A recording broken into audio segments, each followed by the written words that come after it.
श्री सत्यनारायण व्रत कथा अध्याय 5वा. सूत सांगतात, मुनी हो, आणखीन एक कथा सांगतो, ती श्रवण करा. पूर्वी अंगध्वज नावाचा एक राजा प्रजेचे पालन करण्याविषयी अतिशय तत्पर होता. त्याने प्रसादाचा त्याग केल्यामुळे त्याला अतिदुःख प्राप्त झाले. ते असे, तो राजा एकदा अरण्यातून सिंह, वाघ इत्यादी प्राण्यांना मारून वडाच्या झाडाजवळ आला. तो त्या ठिकाणी गवळी लोक आपल्या बांधवांसह भक्तियुक्त अंतकरणाने श्री सत्यनारायणाचे पूजन करीत आहेत असे राजाला दिसले. परंतु राजा हे सर्व पाहूनही त्या ठिकाणी गेला नाही व त्याने सत्यनारायण भगवंतास नमस्कारही केला नाही. तरी सुद्धा गवळी लोकांनी सत्यनारायणाचा प्रसाद राजापुढे आणून ठेवला व नंतर भक्तिभावाने सर्व गोपबांधवांनी प्रसाद भक्षण केला व आनंदी झाले. राजा मात्र प्रसादाच्या त्यागामुळे अतिदुःखी झाला. त्या राजाचे 100 मुलगे व धनधान्यादी सर्व संपत्ती नाश पावली. हे सर्व सत्यनारायणाच्या अवकृपेनेच झाले असेल असे राजाला वाटले व ज्या ठिकाणी गोपांनी सत्यनारायणाचे पूजन केले होते त्या ठिकाणी जाण्याचा निश्चय राजाने केला. नंतर गवळी लोकांच्या जवळ गेला व त्यांसह भक्तिश्रद्धेने युक्त होऊन यथाविधी सत्यनारायणाचे पूजन केले.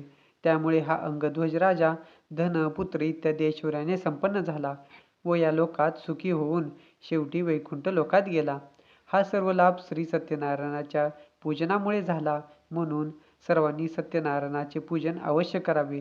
जो कोणी हे अतिदुर्लभ असे श्री सत्यनारायणाचे व्रत करतो व फल देणारी अशी कथा भक्तिभावाने श्रवण करतो, त्याला श्री सत्यनारायणाच्या कृपेने धनधान्यादी सर्व वस्तूंचा लाभ होतो व जो दरिद्री असेल त्याला द्रव्य मिळते व जो बंधनात पडला असेल तो बंधनातून मुक्त होतो.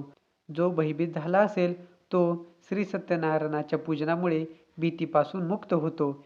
इच्छित संपूर्ण ऐश्वर या लोकी भोगून अंती सत्यनारायणाच्या नगरात जातो. ऋषी हो, जे व्रत केले असता मनुष्य सर्व दुःखातून मुक्त होतो, ते हे श्री सत्यनारायणाचे व्रत तुम्हाला सांगितले. विशेष करून कलियुगात श्री सत्यनारायणाची पूजा फल देणारी आहे. या देवाला कोणी काल, कोणी ईश, कोणी सत्यदेव, कोणी सत्यनारायण असे म्हणतात. नाना रूपे धारण करून सर्व भक्तांच्या इच्छा पूर्ण करणारा असा भगवान कलियुगात श्री सत्यनारायण व्रतरूपी होईल.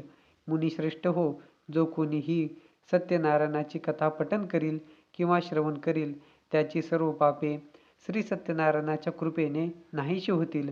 या ठिकाणी श्री सत्यनारायण कथेतील 5वा अध्याय संपूर्ण झाला. श्रोते हो, आपली श्री सत्यनारायण व्रत कथेतील सर्व अध्याय समाप्त झाले. श्रोते हो, तुम्हाला जर ही कथा अगदी मनापासून आवडली असेल तर आपल्या चॅनेलला नक्की सबस्क्राईब करा. भेटूया पुढील अशा एका नवीन व्हिडिओमध्ये. धन्यवाद.